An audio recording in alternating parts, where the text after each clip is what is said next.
جب ہماری جد و جہد صرف اللہ کی رضا کے لیے ہو اور ہماری منزل صرف جنت ہو، راستہ صراط مستقیم ہو، تو اس راہ میں آنے والی تمام رکاوٹیں اور اس راہ میں آنے والے تمام معاملات ہم صرف اس لیے نظر انداز کرتے ہیں کہ ہمارا مقصد بہت بلند ہے، ہمارا راستہ بہت بہترین ہے، اور ہم جد و جہد صرف اس لیے کرتے ہیں تاکہ اللہ کے دین کی نصرت ہو، تو یقین مانیں اتحاد امت کو عملی جامہ پہنانا بڑا آسان ہے۔ قرآن مقدس میں اللہ رب العزت نے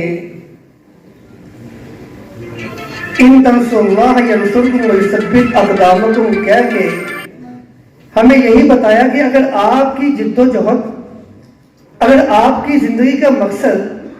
اگر آپ کی کوشش اور کاوش صرف اس لیے ہو کہ آپ اللہ کے دین کی نصرت چاہتے ہیں، تو پھر اللہ آپ کی مدد بھی کرے گا، ویثبت اقدامکم، اللہ آپ کو ثابت قدمی بھی عطا کرے گا۔ اور قرآن مقدس میں